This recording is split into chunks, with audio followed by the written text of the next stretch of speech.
Life without God is like an unsharpened pencil. It has no point. Billy Graham.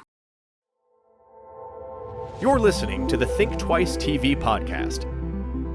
And this was night and day different than anything I had ever experienced. I was humbled and even embarrassed. I really felt God knocking on the door. You know, I was an atheist and I thought that science was the right way and anything else was just silly. It was just, like fairy tale really is what I thought. God had a plan for my life. And I believe when we lose our life is when we find the life that God wants us to have.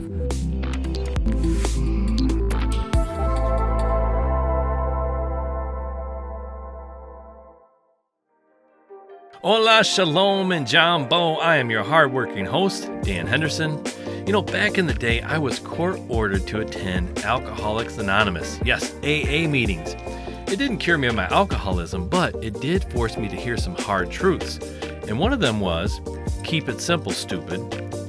Another one I heard a lot was, if you're sick and tired of being sick and tired, make a change.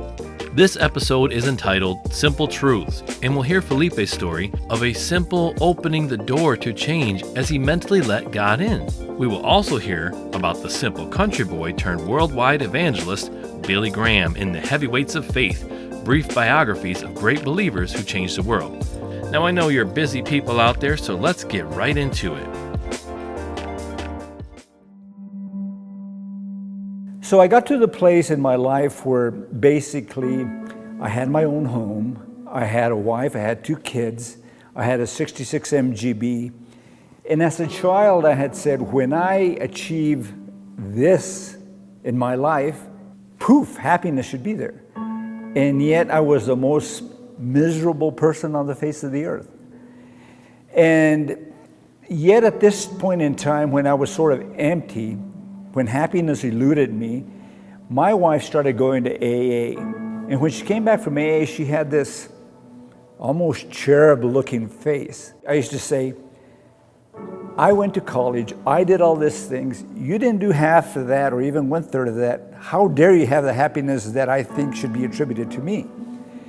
Never did ask her. What I did ask her is, what she did say is, we need to separate because they tell me in AA, if I live with a drunk, basically, I'm never going to get well.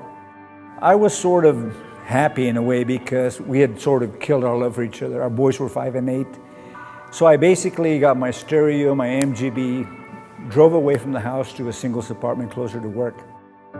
I'm going to Alpha Beta store in California. There's this book rack, and there's a book that says, are you satisfied with your life at my eye level? I remember saying, no, I'm not satisfied with my life. I threw it in there. Went back to the apartment, I started reading it, and in this book, this lady says that it's impossible for you to perform your way to God. I used to think when I quit drinking, when I quit doing speed to get to school, when I quit cheating on my wife, then God's going to love me. But basically, this woman said, the only way that you can be accepted by God if you accept the ultimate performance that Christ did on the cross for all your sin, for all your failure, for all your alcoholism, for all that you cannot be. And I remember getting on my knees and I remember saying to God, God, I don't even know if you're real. But if you are real and if what this woman says in this book is true, that you died for all my sin, forgive me, God. I invite Jesus into my life. Give me a new life. Didn't expect much more, but all of a sudden I felt like someone took 30,000 tons off my body as I'm kneeling there. And I started to weep like a baby. A man who never cried. It wasn't in my culture to cry. Men never cry. I used to preach to my kids. But I'm crying, this cathartic, holy cry. I call my wife and I says, you won't believe what happened.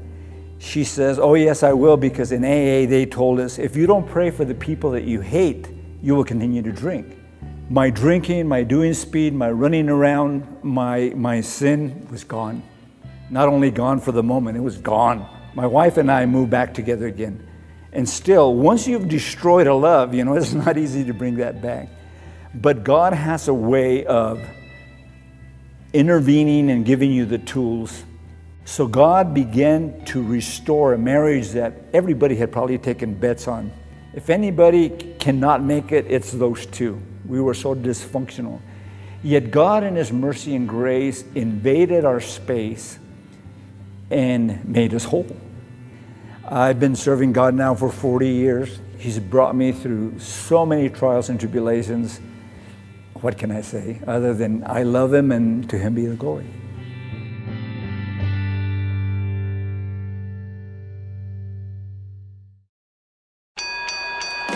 Ladies and gentlemen, welcome to Heavyweights of the Faith, brief biographies of great believers who changed the world. William Franklin Graham Jr., or Billy, was born on November 7, 1918, in a small town outside of Charlotte, North Carolina, and grew up on his family dairy farm. His family believed in strict observance of moral values, but also took time to laugh at his father's many jokes. The Grahams instilled a strong work ethic in their children. Often, their Big Ben alarm clock woke them at 2:30 a.m. to work the farm. Billy's job was to milk 20 cows every morning and afternoon. Billy said he finally came to understand his need for a personal relationship with Jesus at Mordecai Fowler Ham's evangelistic meetings. He felt that the Graham family's consistent Bible reading, prayer, and church attendance was valuable, but he still felt empty inside, restless and resentful of all the work he was doing to earn his way to heaven. Near his 16th birthday in 1934, Billy went forward at a Dr. Ham meeting and committed his life to Christ. After his conversion, Billy wanted to go to church as much as possible and admittedly even began to sing hymns while milking the cows. Billy's heart was completely surrendered to Jesus Christ at that point, and the foundation was laid for his future ministry to people around the world. Billy was accepted into Bob Jones College in 1936. Soon after, however, he found it was too strict, and in January of 1937, he transferred to Florida Bible Institute, now Trinity College, where he was exposed to many different denominations through the people who rented rooms in the hotel complex on campus. It was there that Billy experienced the unity of God's people who sincerely held Jesus at the center of their hearts and lives. While a student, Billy was asked to preach for the first time as a last-minute request. Billy only knew 4 borrowed sermons at the time, which he preached in 8 minutes before returning to his seat. But after that experience, he had a feeling that he was being called by God to preach the gospel. Billy practiced preaching to alligators, birds, and trees, honing his sermons in preparation of additional opportunities to preach. Still, he struggled to surrender his will to God's will. He wasn't sure he was thrilled at the thought of preaching for the rest of his life. One night in 1938, however, while taking one of his many nighttime walks, Billy got down on his knees and prayed, "Oh God, if you want me to serve you, I will." From that night on, Billy's life purpose was set. Billy met Ruth Bell while at Wheaton College in Illinois. They both graduated in the same class in June of 1943. They married on August 13, 1943. Though Billy traveled often, leaving Ruth to raise their children, he always felt that he had her unquestionable support. She was his closest confidant, and Billy credits Ruth's wise spiritual counsel as being the advice he valued most. In 1955, Billy wrote, "Your advice has been the only one I can really trust. You have no idea how often I have listened to your advice, and it has been as if it were spoken from the Lord." Though early crusades were up and down, and some were even considered flops, Billy contended that they could never know everything God was up to, though it was not evident to them or to the world. In addition to crusades, despite extreme guerrilla threats, Billy traveled with Grady Wilson and Bob Pierce, founder of World Vision, to Japan and Korea during the Korean War for 2 weeks under military supervision. While there, Billy preached the gospel to GIs, missionaries, and the Korean people, and encouraged wounded American soldiers at various hospitals near the front line. At age 35, Billy preached his first international crusade in London, England, beginning March 1, 1954. And by the end, he had spoken to 2 million people, delivering 72 major addresses in 12 weeks. Thousands of decisions were made for Jesus Christ during this 3-month period. Why were the London Crusade and many others so successful? Billy and his crusade team gave all the credit to God and to the hundreds of people praying faithfully 24 hours a day for each crusade, beginning months in advance.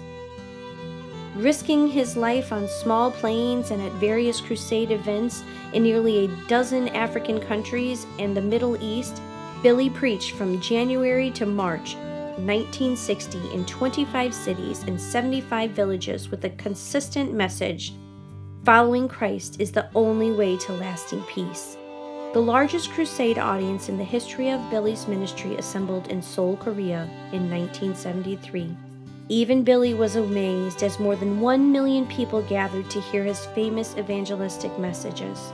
Since 1977, he has preached in virtually every country of the former Eastern Bloc, including the former Soviet Union. Though he tried to remain uninvolved in politics, Billy was befriended by several presidents and international leaders at times when U.S. relations were strained. Around the world, Billy was honored as a man of peace who walked close to God, and his wisdom and advice were held in high esteem.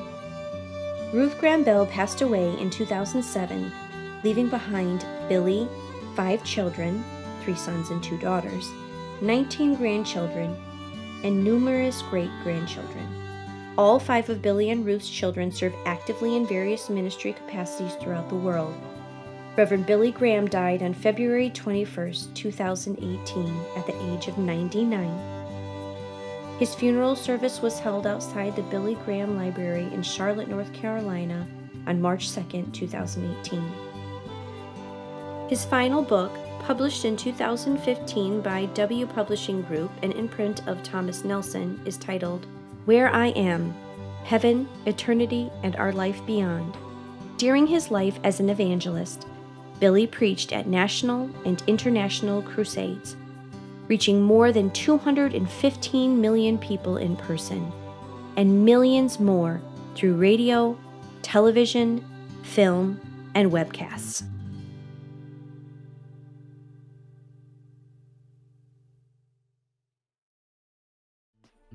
Special thanks to Inspirational Christians for use of their written biographies. Please visit inspirationalchristians.org for more biographies and articles.